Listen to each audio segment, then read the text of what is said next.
Hola, ¿qué tal a todos? Bienvenidos a mi canal. El día de hoy vamos a hablar acerca de la manipulación ideológica, que es un tema sumamente vigente.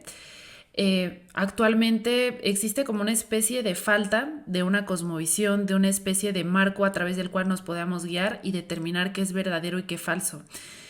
En toda, digamos, cosmovisión existen ciertos principios, ciertos aspectos en los cuales se cimientan todas las verdades posteriores. Ahorita nos hace falta eso. Prácticamente la verdad es lo que tú quieras que sea verdad, ¿no? Bajo la concepción actual. Está esta frase de todo depende del cristal con que se mira. Este tipo de cosas han hecho un caos que hace posible la manipulación ideológica. Justamente pensamos que esto nos hace, que esta subjetividad, esta relativización de todo lo que existe, de toda la información, nos hace más libres, pero en realidad no, nos hace mucho más manipulables si no nos preocupamos por tratar de entender el mundo en el que estamos viviendo. Entonces, a causa de esta situación, vamos a hablar un poco acerca de la historia, de cómo ha sido este proceso hacia la modernidad, del cual hemos hablado muchísimo últimamente, pero ahora lo vamos a hacer con muchísimo más detalle. Vamos a irnos al romanticismo. O sea, en otros videos he hablado con mucho detenimiento de la ilustración, he hablado con mucho detenimiento del renacimiento, del proceso de paso hacia la modernidad, pero en estos tiempos del renacimiento más antiguos, más viejos, pero ahora vamos a hablar del siglo XIX y XX principalmente. ¿Por qué voy a hablar del romanticismo para tocar este tema? Pareciera algo que no tiene tanta relación al inicio, pero sí la tiene porque en el romanticismo surge un espíritu bastante fuerte de rebeldía y por primera vez en la historia hay un movimiento, toda una estructura que permite que haya una reflexión sobre las estrategias que utiliza el poder, las estrategias que utiliza para dominar a la gente. Aparece la figura del héroe rebelde, que se revela contra las estructuras y se inclina a nuevos valores. Hay una fantasía en el romanticismo de que uno como individuo puede generar sus propios valores, puede generar sus propias... hay mucha individualidad en este tiempo. Muchas veces se ve al romanticismo como contrario a la ilustración, como si fuera una antítesis de la ilustración, pero en realidad no. En realidad tienen algunos puntos en común y otros puntos que son más bien contrarios. Uno de los puntos que yo vería en común es la cuestión de la libertad y de la individualidad, pese a que la ilustración se caracteriza por el absolutismo, ¿no? El absolutismo que fue tan importante en el siglo XVIII y muchos autores ilustrados comenzaron más bien a defender estas monarquías, como Hobbes, por ejemplo.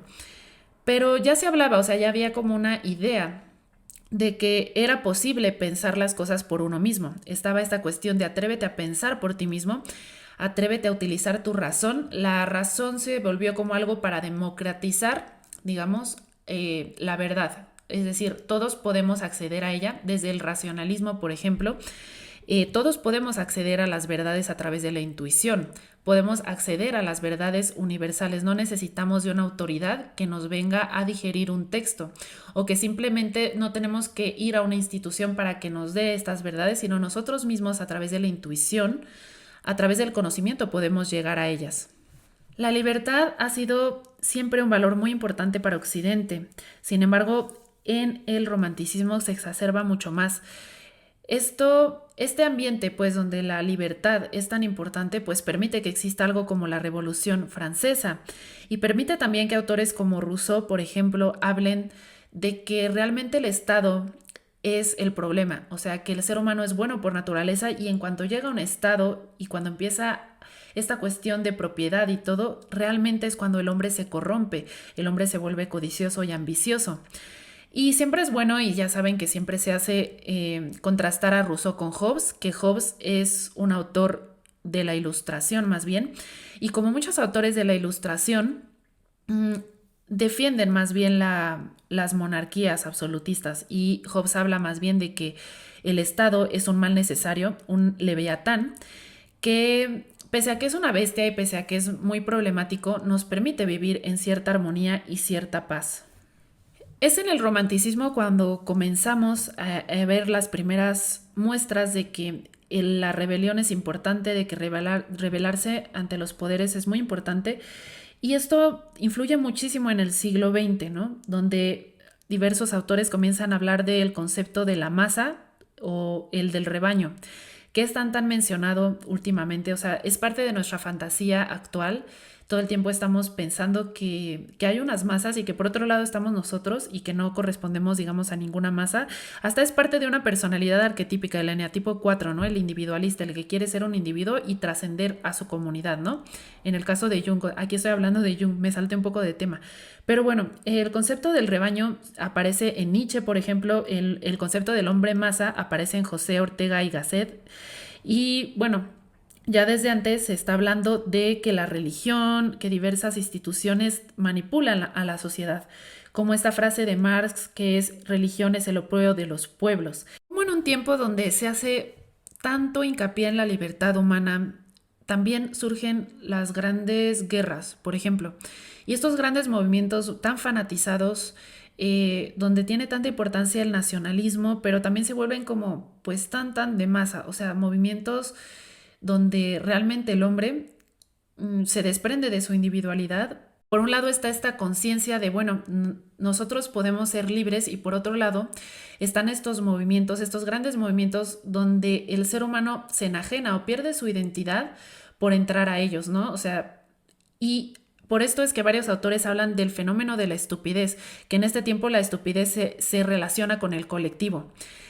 Comienza a relacionarse la estupidez con la cuestión de seguir una comunidad sin tener tu propio pensamiento, tener tu propia noción de la vida, hacerte tus propios cuestionamientos. Por ejemplo, dos autores que hablan de esto es Musil y Bonhoeffer. Bonhoeffer fue un líder religioso de Alemania durante la Segunda Guerra Mundial y bueno, prácticamente lo mataron por el texto que hizo, pero él argumentaba que la estupidez es más peligrosa que la maldad, ya que la estupidez es algo frente a lo que no puedes hacer nada. Frente a la maldad, un Estado puede poner castigo, puede decir, va a tener cierta condena, pero frente a la estupidez no. La estupidez es algo que surge alentado por los mismos líderes para que la gente se aglutine por un fin común que muchas veces le sirve a una persona, a un movimiento, a un partido político, ¿no? Él habla de que la estupidez no es un defecto intelectual, o sea, no es que la gente no tenga la capacidad de pensar, sino es un defecto moral, es un defecto del corazón. La estupidez es debilidad, ya que no te atreves a pensar por ti mismo, no te atreves a cuestionar a tu comunidad. Aparece principalmente en grupos, dice Bonhoeffer, la estupidez aparece cuando estamos en un colectivo. Y la estupidez siempre va a necesitar que el individuo tenga esta necesidad de encajar, que el individuo tenga esta necesidad de pertenecer a tal grado de perder o ceder su autonomía. Pensamos que estábamos luchando por la libertad, que por fin la humanidad se estaba haciendo consciente de la esclavitud a la que estaba sometida. Aparece, por ejemplo, los textos de Marx donde se habla de la época esclavista, de la época feudal y todo eso. O sea, existe una conciencia de estas dinámicas. Pero en vez de conseguir nuestra libertad, lo que yo veo que ocurre en este siglo es que el mismo Leviatán se fragmenta. Por un lado están los burgueses, los millonarios, por otro los partidos políticos, por otro lado diversos objetivos de diferentes grupos de sociedades civiles en general. Lo que importa, las grandes industrias, por ejemplo, también son poderes muy grandes que pesan sobre los estados. Y está esta falsa dicotomía izquierda y derecha, propiedad privada y propiedad del Estado, pero al fin y al cabo, eh, pues son poderes, al fin y al cabo son poderes y como todo poder va a actuar de acuerdo a sus intereses, entonces sea el Estado o sea el millonario, pues va a ver también por sus intereses. Y decía Platón ya y Aristóteles desde el siglo 387, desde el año 387 a.C., decía que toda democracia se transforma en oligarquía, que es el gobierno de los ricos. O sea, la democracia es al fin y al cabo una oligarquía, donde sigue pesando el poder. Entonces, creemos que nos liberamos, pero en realidad no es así. Vivimos en un leviatán fragmentado, donde hay diversos poderes luchando y peleándose por la atención de las masas por tener más adeptos. Entonces, aquí es donde cobra tanta importancia la manipulación ideológica. Hay una diferencia muy grande entre los estratagemas del poder antiguos y los estratagemas del poder modernos por este factor. ya no es un solo poder que pueda hacer lo que prácticamente quiere, sin importarle si el pueblo está a favor o en contra, porque puede ejercer una fuerza militar bastante fuerte. Al menos esta ya no es la manera más común en la que se manejan las cosas. Ustedes ya me dirán, pues ciertos estados de Oriente, sí, bueno, pero estoy hablando más que nada de Occidente, donde existe esta fragmentación del Leviatán. Sigue siendo tan monstruoso, pero se vuelve una selva. El Leviatán se fragmenta y ya no es, ya esta selva de la que hablaba Hobbes, esta selva de hombres que ejercen violencia, ya es la selva de muchos leviatanes peleándose por el control de la población. Entonces aquí la manipulación ideológica es muy importante porque ya no es tan fácil como ejercer una cuestión militar o una fuerza marcial, sino más bien es una fuerza psicológica, es decir, ejercer una manipulación psicológica. A diferencia de los estados antiguos, existía en el estado viejo, en el estado antiguo, existía un complejo cultural, una cosmovisión un poco más estable, o más bien mucho más estable, una comunidad ancestral, o sea, un conjunto de ancestros de los cuales los líderes repetían y se basaban en ellos. Existía más comunidad y mucha amor a las tradiciones, a los mitos, a muchas cosas. En el estado moderno ya existe más bien un vacío, o sea, los ancestros pues no interesan, la vejez comienza a verse como algo, o sea, el ancestro, el antiguo comienza a verse como el obsoleto. Hay una noción del tiempo bien distinta y también el poder cambia, ¿no? Las ideologías adoptadas son esporádicas y sirven para fines muy concretos y muy puntuales, y hay una guerra por las conciencias en vez de una guerra por el territorio. O sea, puede haber una guerra todavía obviamente por el territorio, pero también a la par está esta guerra por las conciencias. Y bueno, en este punto vamos a hablar directamente de la manipulación ideológica, que es una característica ya muy característica de nuestro tiempo. A finales del siglo XX, en 1970, está el auge del neoliberalismo. El neoliberalismo es una idea, una corriente económica que habla de que la libertad es el principal valor y por lo tanto no debe de haber ninguna regulación de Estado en la economía. Las industrias, los monopolios pueden hacer prácticamente lo que ellos quieran. Esto es prácticamente una selva. Decía Hobbes que el ser humano es malo por naturaleza hasta que llega un poder que se le impone. En este caso el poder sería el Estado, sería el rey, sería una monarquía. Él estaba pensando en una monarquía, en un poder único que, digamos, armonice todos los demás poderes. Aquí lo que vemos es más bien una selva en la que existen diversos poderes en un estado de caos, en un estado donde no están controlados de ninguna manera. Y de hecho tal vez es una fantasía pensar que estos poderes se pueden controlar de alguna manera. Quedan dos opciones. Continuar con la selva, o sea, con esta noción de diversos poderes peleándose entre ellos, o poner un poder absoluto. Entonces, he ahí el principal problema de la modernidad. O ponemos un poder absoluto o continuamos con esta lucha de poderes. Y mientras esté en esta lucha de poderes, la manipulación ideológica va a ser un tema central, porque el poder al fin y al cabo depende de la gente que está abajo. O sea, toda pirámide para sostenerse necesita algo que esté en su base, si no, pues no puede funcionar. Por eso esta pelea por las conciencias de las personas. El neoliberalismo es solo uno de los síntomas de la selva humana o de la animalización de la humanidad. Por eso hablo del encantamiento de Circe en otro video, que es un concepto mío y que habla justamente de que, a diferencia de en los estados viejos donde existía un control marcial y una cosmovisión sólida, aquí ya vemos que existe una especie de encantamiento de las conciencias y una especie de animalización de la humanidad, donde realmente exacerbamos todos los impulsos básicos, toda la cuestión más instintiva del ser humano, para hacerlo más manipulable, para que sea más fácil llegar a controlarlo. Quiero dejar en claro que la parte animal del hombre no es algo negativo en sí mismo. Así como la animalidad en la naturaleza no es algo negativo en sí mismo. O sea, de hecho, básicamente los animales viven en una armonía porque sus mismos instintos parten de sus ancestros. O sea, son dinámicas ancestrales que ellos replican hasta cierto punto. El lobo nunca va a llegar a hacer un acto que vaya más allá de su naturaleza, así como ellos tienen un, un impulso agresivo, también su impulso agresivo tiene un límite, tiene un hasta aquí. O sea, el lobo va a tomar a su presa y una vez que se sacia, ya no sigue cazando otra presa y otra presa. Este freno es algo que no tiene el ser humano. O sea, el ser humano si se animaliza, se vuelve bastante grotesco, se vuelve mucho más grotesco que los animales porque no tiene ningún freno o ningún instinto de saciedad y tiene esta capacidad de acumulación. O sea, los animales solo pueden contar con su cuerpo y poco más, pero el ser humano quiere acumular bienes, entonces no va a haber llenadera ni va a haber freno. Entonces, realmente el ser humano animalizado es mucho más grotesco, o sea, bueno, el animal no es grotesco, el ser humano es grotesco animalizado. Es importante nuestros impulsos básicos conservarlos y que realmente seamos conscientes de ellos y no, digamos, reprimirlos ni nada de eso, pero también, digamos, alimentar la otra parte que nos caracteriza y nos permite la supervivencia como seres humanos, que es nuestra razón. Prácticamente si lo vemos como la tradición hindú, pues hay que alimentar tanto los chakras inferiores y mantenerlos sanos como los superiores, pero aquí es como una mutilación, o sea, se mutilan los chakras digamos superiores y se queda uno como una especie de gusanito nada más con 3 chakras inferiores y ya.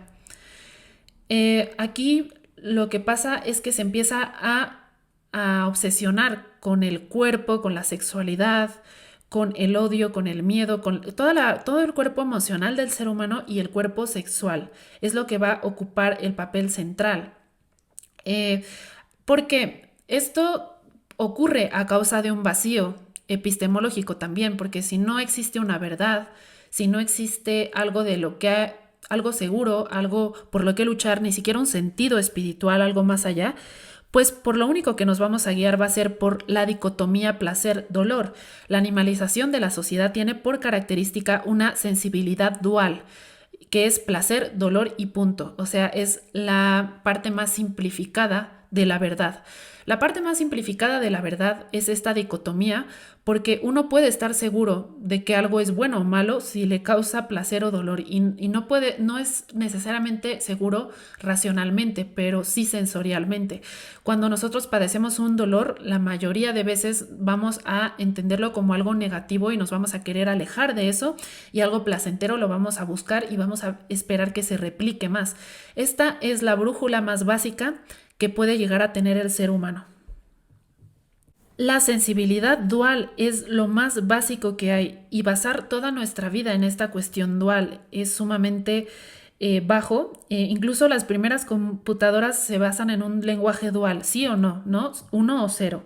Pues es de esta manera la que se van a basar los seres humanos animalizados y ya a este punto, para este punto, ni siquiera hay necesidad de hacer una ideología articulada, una ideología pues no sé, con sentido para manipular a la población, como era antes la religión, que decía la religión es el opio de los pueblos, pero al menos la religión tiene una estructura, tiene un sentido, y si te vas a su parte esotérica es algo profundamente racional. En su parte exotérica está extraña realmente, pero en su parte esotérica tiene mucho sentido. Pero aquí ni siquiera ya hay que buscar un discurso racional o no, sino un discurso básico que justamente pueda incorporarse a la estética dual, placer-dolor, bueno o malo, odio o simpatía, odio o fanatismo, ¿no? Toda esta dicotomía, este maniqueísmo, pero ni siquiera es un maniqueísmo estilo religioso, Dios y el diablo, sino es un maniqueísmo básico, tú malo, yo bueno y así. Ya no estamos hablando de una cuestión intelectual o de una argumentación ni nada de esto. Lo que va a hacer el poder es principalmente preparar el terreno para que sea posible esta manipulación ideológica. Y para preparar este terreno, constantemente los medios van a estar bombardeando y sobreestimulando los impulsos básicos. Es como una especie de, no sé, estos, digamos, chakras bajos en este tenor de la espiritualidad, estarlos bombardeando constantemente hasta hacer olvidar los chakras altos. Es una sobreestimulación de estos instintos básicos. Por eso, tanto hincapié en la sexualidad, ya saben, en estos videos todo el tiempo, ¿no? Están apelando a cuestiones muy básicas, a colores muy vivos, por ejemplo, en videos así de la televisión, de música, Incluso la música actual es bastante primitiva en ese sentido, ¿no? Que ni siquiera digo que sea algo malo esta parte primitiva del hombre. El problema es cuando ya se olvida las otras partes importantes del ser humano. Los noticieros lo que difunden es miedo. Los videos lo que difunden es un constante placer. Te invitan todo el tiempo en centros comerciales, en todas partes te invitan a satisfacer esas pulsiones, esas necesidades mediante la compra de objetos, ¿no? Y todo esto es la dinámica. Es muy importante que el ser humano esté convertido en esta especie de animal, que es, ya sabemos que es más grotesco que un animal, porque no tiene un fin y es muy destructivo, es un ser caótico. Es muy importante para que la dinámica del consumo de todos estos poderes pues pueda seguir funcionando. Y también para que en la política diferentes movimientos pues puedan tener muchísimo peso, muchísimo poder, eh, y que de alguna manera distraigan de otras problemáticas. A mí me llama mucho la atención que actualmente la principal discusión o las principales problemas giren en torno a la sexualidad y al cuerpo, porque en la primera parte de la modernidad la restricción sexual fue bastante fuerte y entonces es normal que por un péndulo vayamos en la actualidad a hablar de la sexualidad y estemos en contra, por ejemplo, de, pues no sé, de estas dinámicas viejas, del machismo, todo esto. Mm, pero tendría que haber en un futuro trascender esta cuestión de centrarse tanto en la sexualidad y el cuerpo y comenzar a hablar, o yo veo que lo más importante sería comenzar a hablar de aspectos más profundos del ser humano, que van más allá de la corporalidad, que van más allá de la sexualidad y todo esto. Vean, por ejemplo, en las revistas es bien interesante cómo actualmente se piensa que se incluya a una persona por poner su imagen en una revista, ¿no? Esta cuestión de, por ejemplo, en México, de Yalitza, donde hay toda una discusión muy fuerte de mucha gente está en contra de que esté en revistas o cosas así, lo cual lo veo absurdo, y mucha gente está a favor y se habla mucho de su cuerpo y de su belleza y todo esto, pero se entiende que al incluir a Yalitza, por ejemplo, su imagen física en una revista ya se está incluyendo a la persona. Y eso es algo bien común, o sea, se piensa que al incluir aspectos corporales distintos se está incluyendo a culturas distintas, pero no es así. El físico de una determinada etnia, cultura, no es lo que hace a la cultura, no es el espíritu de la cultura. Incluir a la cultura sería, por ejemplo, tomarle importancia a sus tradiciones. Entender, por ejemplo, hablar, si incluimos, por ejemplo, personas indígenas y todo esto, también tendremos que incluir su espíritu, que es lo más importante, lo que ellos tienen que decir, sus cosmovisiones y hacer conciencia de ellas, ¿no? Pero no, actualmente no estamos para eso, actualmente lo más que se puede hacer para el nivel de la gente es incluirla físicamente a la persona en la revista. Y pensamos que el cuerpo es lo que nos identifica y sí es parte de nosotros, pero no es el espíritu, no es lo que nos compone. El espíritu sería nuestra totalidad, para darme a entender. ¿No? El espíritu sería todo lo que somos, nuestro intelecto, nuestro cuerpo, nuestras emociones, nuestra cosmovisión, nuestro sentido de vida, todo esto. Entonces, es bien curioso, todas estas discusiones que se están dando ocurren en torno a este marco de animalización de la selva humana. Hay algo también muy importante que quiero decir, es que en el siglo donde la individualidad tiene tanta importancia, donde se habla de masas, o sea, ya se volvió hasta tipo el bagaje de la persona normal de a pie, las masas siguen esto, la borregada sigue esto, todo esto ya se volvió hasta del lenguaje coloquial, pues se vuelve tan importante la individualidad y en este momento donde es tan importante esta cuestión del individuo, de busca tu propia autenticidad, todo esto, por otro lado es el momento en el que menos poder tiene el individuo para cambiar la realidad, porque vivimos en un ambiente más incontrolable cada vez, donde al ser un ambiente caótico, un leve tan fragmentado, donde las industrias, donde los poderes son múltiples, ya no depende tanto del humano individual los cambios, es decir, dependen del ambiente en general, o sea, como que ahora se habla de fuerzas, de una fuerza que casi casi supera al individuo. Cuando hablamos de la economía, o sea, va a haber una recesión económica, es algo que no controla nadie, es algo que depende de prácticamente la actividad colectiva de muchas industrias. Entonces, en este mundo donde importa tanto la individualidad, la realidad es menos alcanzable para el individuo y la realidad es una especie de selva en la que tenemos que sobrevivir a como dé lugar. Todo lo que habla también este filósofo coreano Chul Han, que habla del exceso de positividad. Pues yo creo que el exceso de positividad no es el principal problema, no es el núcleo del problema. Es parte de cómo el problema se manifiesta y por eso es que tiene tanta razón en sus textos y son muy interesantes. Pero yo creo que el principal problema no es el exceso de positividad, sino ese es uno de los síntomas del principal problema, que es la sensibilidad dual y la reducción de lo humano a la animalidad.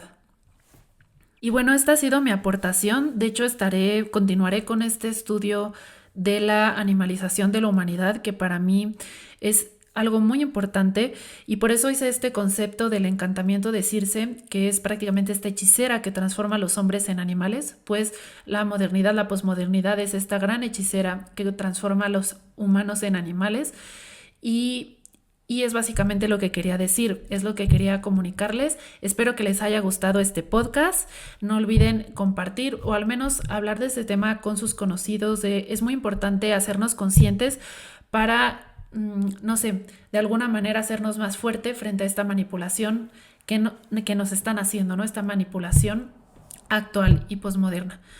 Y bueno, muchas gracias por escuchar. Los espero en el siguiente podcast.